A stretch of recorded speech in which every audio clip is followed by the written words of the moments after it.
Do people in Canada have cable, like other people? We keep this up in the playoffs. I don't care. And at Chili's. Is it a Chili's? Achilles. Finally. You don't know that? Fuck you! Get this guy the fuck out of here! Alright, well, coming in at number 5, I got Anthony Stolars. Now! Jets are winning the cup! Thank you for watching and listening. Hello, everyone, and welcome back to another episode of the NordCast and NBP. It is Sunday, June 15th, 2025.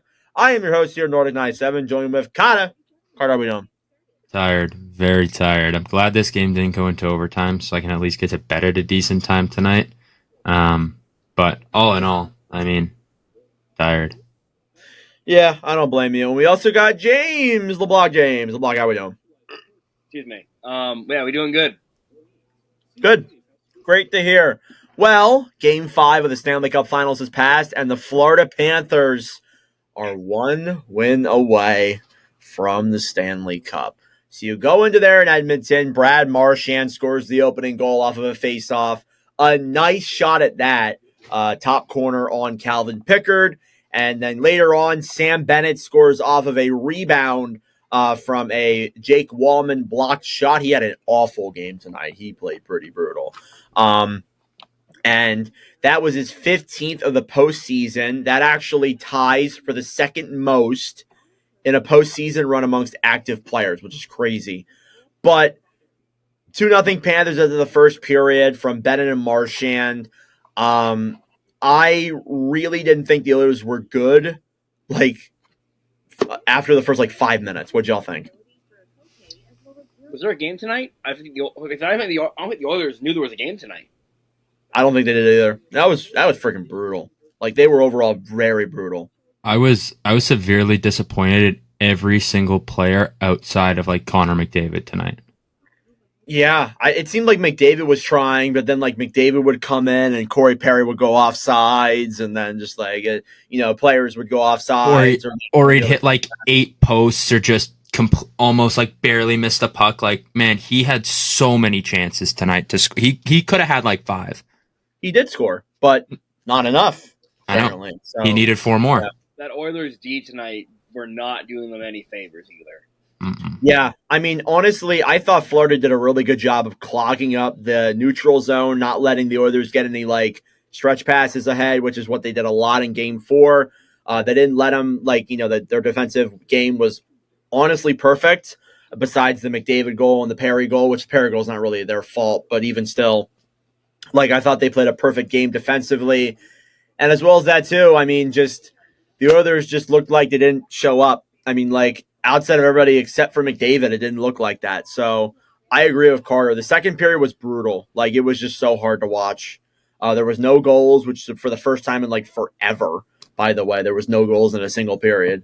And then in the third period, Brad Marchand, after Evan Bouchard just decides to not go for a puck and lets the Panthers go down the other way. And I just, yeah, there's Evan Bouchard on LeBlanc's box. But, Marchand comes in, dekes through Wallman, absolute dangle, honestly. Undressed Wallman. And then put it through Calvin Pickard. It's 3-0. And I was like, yeah, that's it. I'm not going to lie. When that goal went in, I texted our Wings friend and said maybe Eisman was right.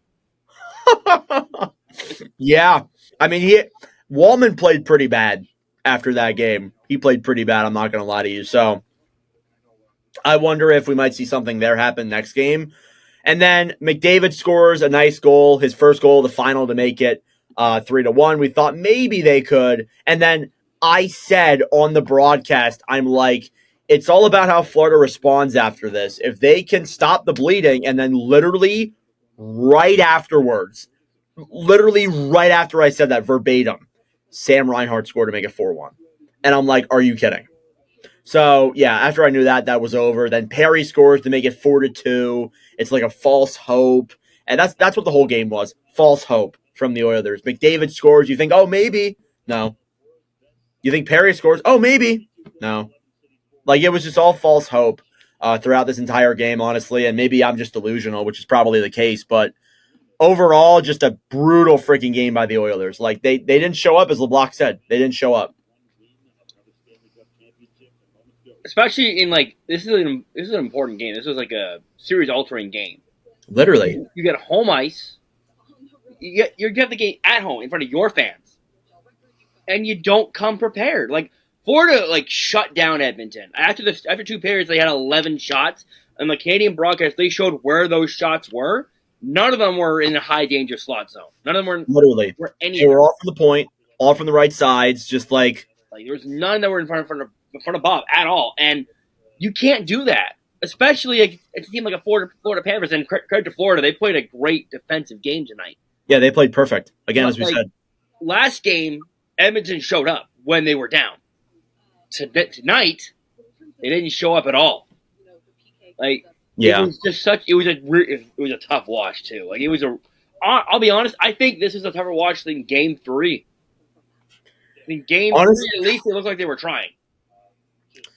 Yeah, I mean, like at least in Game 3, like they at least looked like they were in it for a little bit, but like it didn't look like they were in it at all. Honestly, like from literally like the 5-minute mark of the first period, no, it like they just looked like they weren't in it. Like it was just such a disheartening game, honestly, from the Oilers. How did you guys feel about the officiating tonight? I never have good things to say about the officiating. Honestly, yeah, I mean the Stetcher play that happened at the first, where I don't know who it was, but I'll let you take a wild guess. Who was it? Was it Sam Bennett or Mark? Oh, there you go. You got a first try. Yeah. Any sort of thing where you're like, all right, dirty play on Florida. Let me throw out a guess here. 90% of the time, if you guess Sam Bennett, you're going to be right. Yeah.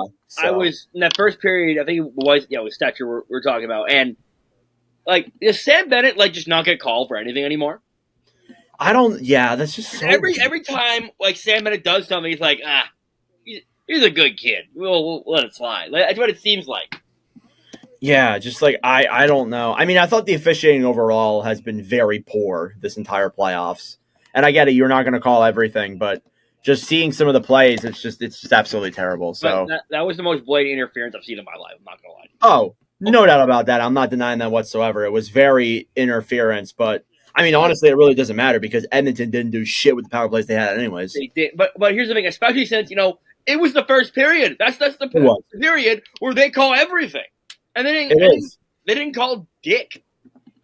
Yeah, they really didn't call anything tonight. I mean, it felt like they just let him play, and I don't understand the consistency with that. It's just so weird to me. I'll never understand it at all. I'll never understand it. So I really don't know, to be honest with you. What's going to happen now? Who was your guys' MVPs from both Florida and Edmonton side? I'll let Carter go first. Well, I mean, I kind of said that there was only one guy in Edmonton who showed up, so he's going to be my MVP there, Connor McDavid. For Florida, as much as I'd probably consider giving it to Bob, I'll be honest, I don't think Bobrovsky was that great tonight. As much as he did get the win, but I mean, for only letting 2 goals in, that was not an unbelievable Bob performance, to be completely honest. He didn't even really make any really good saves. He looked brutal in that first period almost. He did not look good.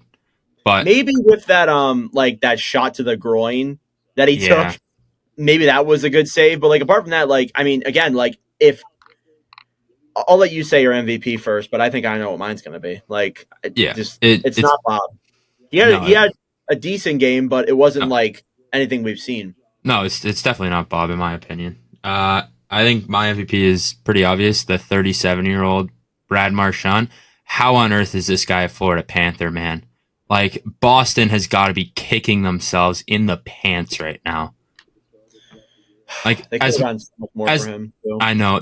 Looking at what he's at now, if you would have if every team would have seen, oh, this is what Brad Marchand's doing, you don't think that there's 2 first-round picks on the table for this guy?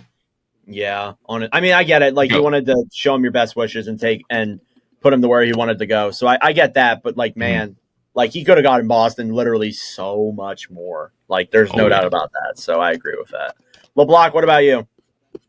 So MVP for the Oilers, I could literally just say nobody because it was that kind of game. But I'm gonna go off the board. Actually, it might be a little controversial, but I'm gonna say I don't think Calvin Pickard played horrible. I don't think he did either. I thought he played good. I think a lot of people are saying, like, oh, go to Stuart Skinner just because of this and that. But I don't think Pickard was that bad. But like I just think it was a lot of defensive lapses. The goals that went in weren't his fault. I would argue almost all of them weren't his fault. Yeah, like, besides maybe I'm just playing the goals in my head. Maybe the I don't know that first one he should save. I think the first goal was on him, but after that he played really well, and they might not say it on the score sheet. But, you think Marchand deking through both Nurse and Ekholm and roofing and like literally shooting it top corner is Pickard's fault? That's not Pickard's fault at all. That's the defense's fault. That was the first goal. No, it wasn't. Yes, it was. Oh, I'll be honest. Like, I understand like your whole argument of like that's not Pickard's fault, but like at the same time, like he's kind of like he's not really getting pressured to the outside much. It's like kind of near the slot, but like man, that's far corner to Pickard's like glove side. Like I get Marchand kind of like picks a corner really well, but I mean Pickard's like really far out of his net too. He is. Like if you're that far out, realistically, you should make that save. I'm not saying this is completely on Calvin Pickard and everything like that. Obviously, the defensive collapse sucks. Podkolzin has to get on Marchand there quicker on that goal. Like you can't let him get that jump, especially with how hot he is. But at the same time, like sometimes that is a save that you might think about and kind of want back. I just want to say that, but my MVP for the Oilers is probably anyone who's selling beer at the arena. You know, probably got a lot of good sales tonight. Probably, yeah. And then for Florida, you got to say Marchand. There's no way, and I'm going to put this out there because Boston also had no leverage. They're kicking themselves, but they also had zero leverage in this. Yeah, that's what I meant. They had zero leverage in that. So, like, again, like it's not their fault, but like they literally could have gotten so They're still much. Kicking themselves though because they could have just kept him and re-signed him.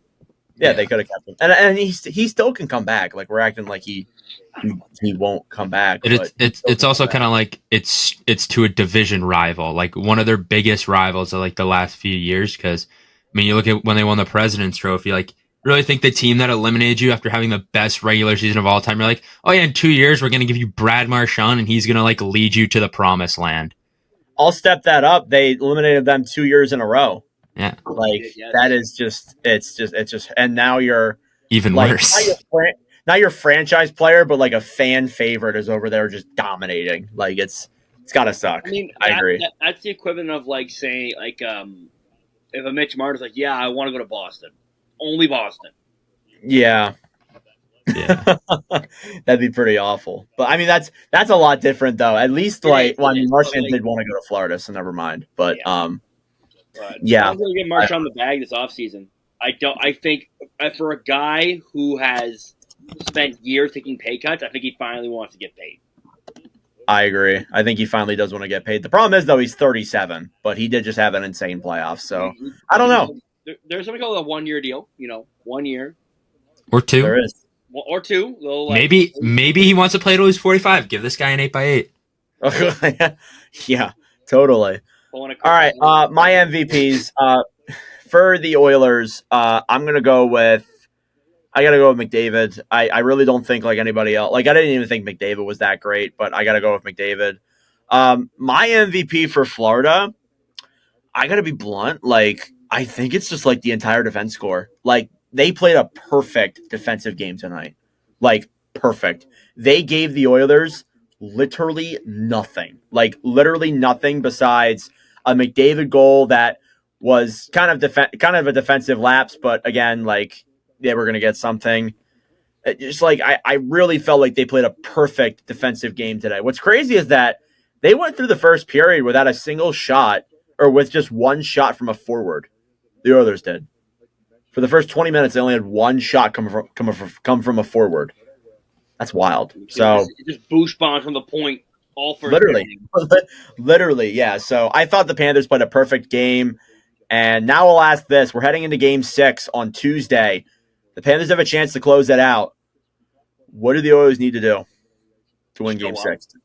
Well, yeah. Do they need to make adjustments? Yeah. Does somebody come out of the lineup? Carter, you suggested Troy Stetcher. He's healthy, by the way. He played tonight. Yeah. But he looked meh. do you see anything changing? LeBlanc, do you do too? I'm asking the brother. I'm going to say Arvidsson comes out. Yeah, because they just slotted him back in too. Yeah, I feel like you got to put Kapanen back in. I didn't even think Kapanen played that bad in Game 4. Like I didn't understand why they took him out. I don't know why they would make lineup changes after completing a big comeback like that. I don't get it either. Like that, like when they said that on the broadcast, I'm like, why? Like it makes no sense to me. Now, very, very weird. Yeah, as far as like lineup, I don't think that they really have to change much. I think that all they need to do is they need Connor McDavid and Leon Draisaitl to show up on the road, which they haven't really done outside of like Draisaitl's overtime winning goal, right? Like we haven't seen in Florida. That is, yeah, exactly. That's what I'm kind of saying. So we need a 4-point Connor McDavid night. We need something crazy out of Leon Draisaitl. We need a few Boosh bombs, and it's not out of the equation yet. They're still in this. When facing elimination last year, they were 3-1. Like they still pretty good. So we need last year's Connor McDavid Game 5 in Game 6. Yeah, I'll tell you that right now. I'm gonna say this, Edmonton. Come closer. Keep your sticks down. Yeah, that too. So many high sticking calls as well. And they showed on the Canadian broadcast. They showed, Oilers have these five stickers, like so many high sticking calls, and they showed like it was a compilation of like all the high sticks they taken in round 1, round 2, round 3, and now in the final. You need to stop taking stupid penalties. They love doing it. Like, I don't know why. I'm not letting Florida get to them anymore. But they're still just you need to just be smarter. Like get your hockey IQ up. Like I don't know how to say it any nicer than that. Like because these are costing you. You don't want to put Florida on the power play. We saw it tonight. It kills you. No, that was the one good thing that I thought that the one let me get to it. That was the one good thing that I thought the Oilers did, to be honest. I thought they really didn't let Florida get to their heads in that game. I thought they did a good job at that till the very end. But even still, like just a lot of high sticking penalties, a lot of unnecessary penalties as well. Like the Draisaitl one was like insane. I'm like, what are we doing here? Come on, really? So yeah, definitely need to change that heading into Game 6. But it's going to be an interesting Game 6 on Tuesday, that's for sure. Any final thoughts on Game 5 and Game 6 of the Stanley Cup Final? Okay, all right, let's hop. Oh, what do you have, LeBlanc? I was going to say, I want it to be entertaining next time. Oh, yeah, I agree. I totally agree with that. So can I say one last thing? Here's one thing that I've never understood. This has nothing to do with like the gameplay or anything, but like this is one thing that I don't understand as far as from like a playoff perspective, right?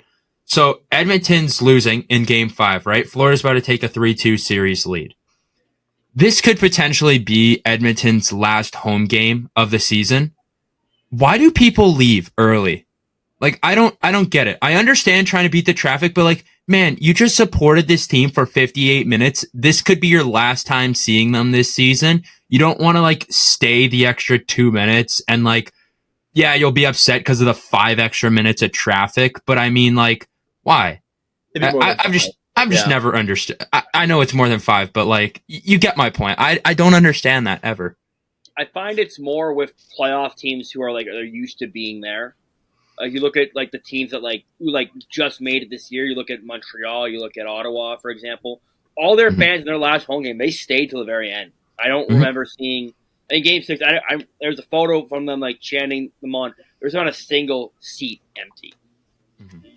Yeah. But like, I hate it too, like especially because like in Edmonton, like there's no parking. I don't think there's any parking situation, or it's really bad parking situation. But it's mostly public transit you take, or you walk to Rogers Place. So it's not like it's like Ottawa where like you're gonna be stuck in that parking lot for an hour. It's not like it's downtown. You take public transit home, take Uber home. It's not you're parking there. It's not that it's far out, so it really doesn't make any sense to me. Yeah. Very weird. I agree with that. I don't really. I don't know. I can't really speak on it because I've never been to Edmonton, but yeah, if my team were losing in the Stanley Cup Final and I was there, first of all, and like it could be our last time seeing them, I would stay. Absolutely. So yeah, I'll say that. All right, let's move on from the Stanley Cup Final here. We have two prospect previews to hop into here. We're gonna start with Roger McQueen. Why not? Because I have his paper here, and I mixed up Jake O'Brien with Brady Martin, and I screwed up the entire prep for the podcast. So sorry, Carter. Anyways, Roger McQueen here up first. McQueen was born, as I'm on the wrong page. McQueen was born October 2nd, 2006 in Saskatoon. He played with the Brandon Wheat Kings this past year. He is known as a center. And this year with Brandon, he's dealt with some injuries the last couple of years, but he had 20 points in 17 games played this year. Despite playing only 17 games this season, LeBlanc, why is this guy one of the top-ranked prospects? Well, buddy's 6'6". Yes, that is the number Big one boy. thing. That's why I didn't mention it. 6'6", He's 197 pounds. Like, here's the thing. Like, if he was healthy, we're talking about a top 5 selection. Probably. You're probably right, honestly. So I think, again, when we talk about compete in this draft class, the one player that gets brought up a lot is Brady Martin. I want you to put all you know about Brady Martin, and I want you to do Roger McQueen. Because McQueen, when healthy, has the best compete in the draft, and he's probably the best hitter out of the forwards in this draft. right. And that's So, saying, again, and that's saying yeah. because Brady Martin as well, and I'll keep going back to him, but they both excel at that. That's what they both excel at, but I think McQueen has the size advantage. Yeah, I mean, the 6'6" really helps. I'm seeing what I've seen is a lot of Tage Thompson comparisons. Here's the thing about McQueen that really gets me like fired up. For a big guy, he's a really good skater. Yeah, he's got incredible skating. Like even like, sorry, like 4-way mobility for big guys, it's really hard to be a good skater. 4-way mobility skating is really hard, even for like regular sized players. I haven't seen a guy this big skate like this at the junior level, at least. I go back to I'll just say it all now, and I'll let you say your piece, and then sorry, puck control. The dude's got hands. He's big. He's got hands. He skates well, and he's 6'6". He's probably going to grow to 6'7", if I'm being frank here. Yeah, so this guy's got really big height to him. I even look at a guy like Porter Martone, who is 6'3". He's not as tall as Roger McQueen, but he struggles with his skating a little bit. Like he's a good skater, but he's not like that good. McQueen is better than him at skating, and that is wild, honestly. So yes, this guy really has been profiled as a power forward. I'm reading the Elite Prospects Guide description here. It says a power center with highlight reel handling skill, a sniper's release, playmaking ability, defensive impact, but repeated injuries make him the draft's biggest risk. So do you agree with that, LeBlanc? What do you think? You've been studying these guys more than we have. At the Combine, he revealed that it was a clear fracture, so which means it's not a recurring injury. So that gives me some hope that here's the thing. I think McQueen should be a top 5 pick. I'm really high on Roger McQueen. I think the risk is worth the high selection. But like you look at we said last year. Oh, Cade Lindstrom's back. And he still went 4th overall. So could we see this guy go 4th overall? I mean, I could see it with Ryan Smith. Anything is possible. Like, dude just takes big swings after big swing. Like, I really do think he has a chance to be one of the draft's best players. Wow. At his peak. I'm super high on McQueen. I had him at the beginning of the season as, I think, my number 3 prospect. Wow. Carter, what are your takeaways from Roger McQueen? We kind of just went on a tangent there a little bit and forgot about you. What do you think about Roger McQueen? That's all good. Yeah, no, he's really good. He's very good in front of the net, I've found. He's pretty good there. He plays a complete 200-foot game. He'll be down low in the corner fishing out pucks. He'll He'll come out high. He'll go do the same thing in the defensive zone. Like, he's really good. Got a great 200-foot game. And as a block said, he's a great skater. But also, while he's skating, when the puck's on his stick, he has some underrated hands. Like, for a 6'6" guy, he has some very nice hands. He had one move. I can't remember exactly who it was against, but I was watching a prospect breakdown of him, and he absolutely just made a beautiful play and just got around the D-man, created a great chance for his teammate.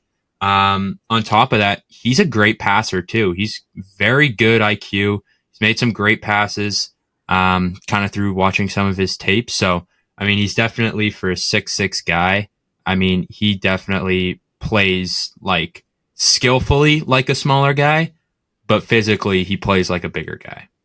Yeah, he has a really good ceiling in this draft. LeBlanc, what do you think the floor is for a guy like Roger McQueen? I think it's every time we talk about a guy in this draft, I always say third line center. But I mean, there's a lot of centers in this draft. I feel like McQueen, if we're talking about a healthy McQueen, his floor could be like fringe second line center. Wow. Really? Okay. Now listen, I want to be very clear. Am I glazing? Maybe a little bit. But Yeah. I'm super high on this kid. I think he could be a fringe second line center at his worst.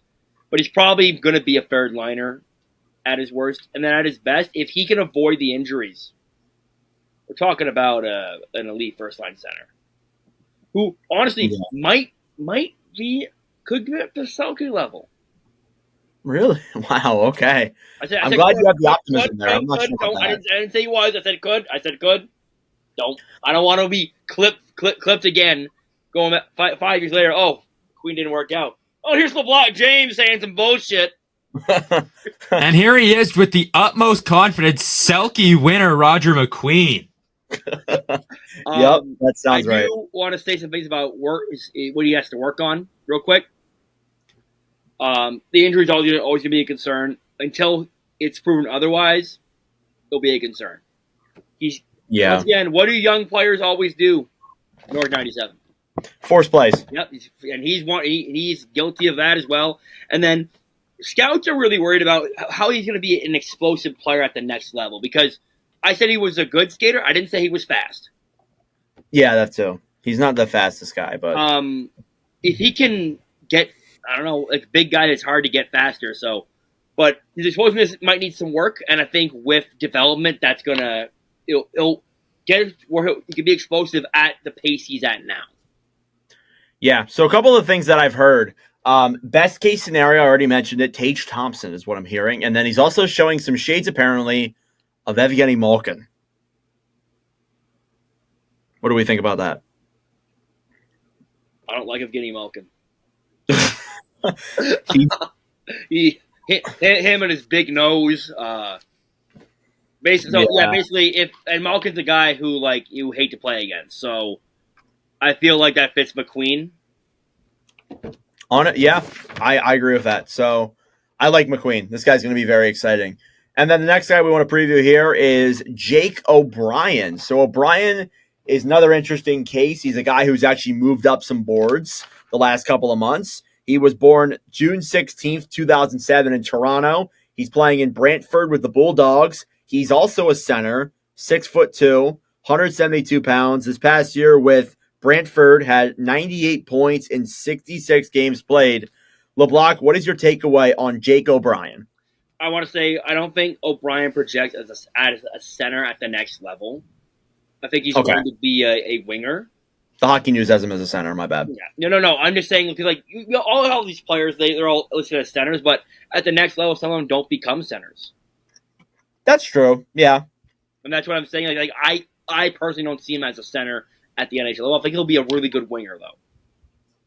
I think so. I think this guy has the really talent. He's a smooth playmaker. He's got high-end vision. I think, again, like this guy has almost all the right aspects to his game. Yeah, Carter, what do you think about Mr. O'Brien, and why will he not be Jay O'Brien? I have no idea why he will not be Jay O'Brien. Hopefully it's because he's not going to Philly. Yeah, I hope not. I really hope not. That guy was a flop. But what do you think about Mr. Jake O'Brien? I think he's good. I think that as far as risk goes, I don't think there's a lot of risk when taking him. You can disagree, you can agree with it, but I mean, he's very good two ways. I mean, we kind of said that with Roger McQueen, but I think when you're looking at two-way guys, I mean, you're looking at like probably like a floor of like a third line shutdown type player. I think that could be his floor. But I mean, we were talking about, Roger McQueen, potential Selke winner. I mean, I don't think that like Jake O'Brien's going to be that at all. But I think that he could end up getting some votes, and I think he'll be a great two-way player. He's got good puck control, and he's got really good compete level. Those are some things that I really do like about him. And I mean, he wore the A this season, so he's got to be some sort of leader, which is very good to kind of hear, especially as an 18-year-old coming out of junior hockey. Exactly. Yeah, I think like this guy has a ton of potential and a ton of upside that I don't think a lot of people really realize, to be honest with you. So, all right. I blacked out. Give me a second. His hockey IQ, very, very high hockey IQ. You've seen the clips of him. He sets up his teammates like perfectly. He knows where they are. Playmaking ability off the charts. Like he dishes it. He went online with Blackhawks prospect Nick Lardis this year. Nick Lardis had 70 goals. Yeah, he ripped a lot of those passes to him. Mm-hmm. So and just then, he's a power play specialist as well. Like on the power play, dangerous. Yeah, he's dangerous. This is a guy you really want like on your first pairing power play, as a guy who can move the puck around. So I'm excited for him from that perspective. Before I get into that, what he has to work on, he skates. He has a very long stride. Sorry, not long, very short stride. The weird. Yeah, his skating could be better. His skating is a little chalked, if I'm going to say, but that's fixed for coaching though. That's why we have skating coaches. Why we have development coaches. That they're there for that reason. Correct. And like in the draft, like, oh, your skating's bad. I'm like, that's fixable though. Yeah, it's very fixable, unless your name is David Juracek. Yeah. And then turnovers, he's got to watch the turnovers. And then he's got to get in the gym. Yeah, definitely got to work out a little bit more. Definitely got to get some more pounds onto him for sure. 172 is not going to fly in the NHL for sure. LeBlanc, what do you think this guy's floor is? Shut down third line center. Like Carter said. Okay. Wow. All right.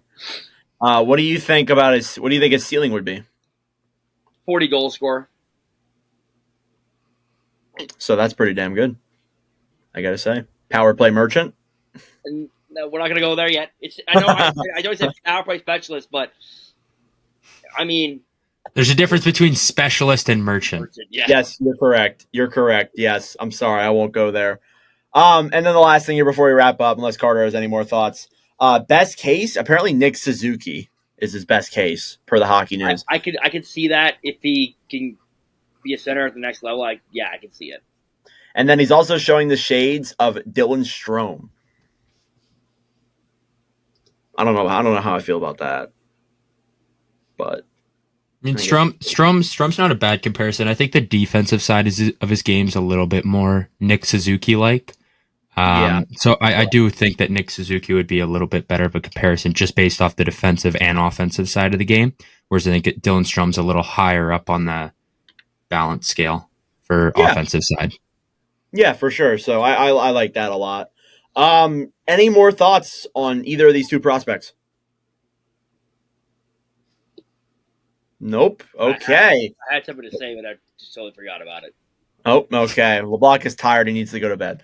But I am pretty sure next episode, we haven't discussed it yet, but I know we're probably doing Brady Martin is the one guy we wanted to do. That's the guy that I thought we were doing today, but my dumb ass is just not smart.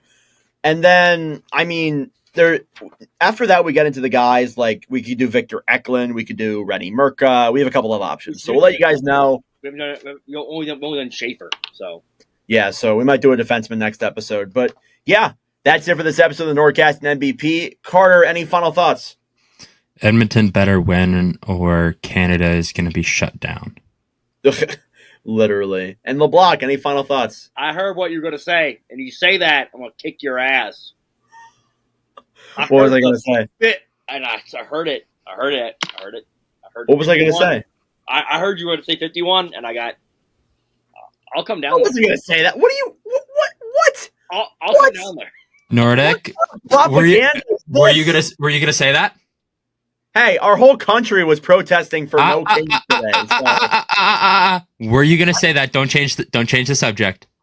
No, I wasn't. You need to do better. I wasn't. I swear. Why are you laughing? Why are you laughing then? Because it's funny that you think I would say that. It's funny. It's funny to take over a country. Okay, cool. No, it's funny that I would say that. Somebody who has been so supportive of Canada through this process. I swear to you, I said I heard you mount fuh like that sound. Well, the fact that you think that's what I immediately resumed to, I think that is more concerning. LeBlanc, does America live rent free in your head? Well, they're right there. Like I'm not far from the border, so. Yeah, good point. All right, before I say something political that gets me in trouble, that'll do it for this episode of NordCast at NBP. Thank you all for watching. We'll see you in the next one. Ciao. Can you say ciao in French? Ciao is Italian. Oh, never mind. Can you say it in Italian? Ciao. Thank you guys so much for watching or listening to yet again another episode of the NordCast. If you enjoyed, please subscribe down below or follow us on Spotify and Apple Podcasts. If you want to follow us on TikTok, we are at NordCast. If you want to follow us on Instagram or Twitter, follow at NordCast_. That'll do it for this episode. I'm Nordic. Thanks for listening from all the crew, and we'll see you guys in the next episode.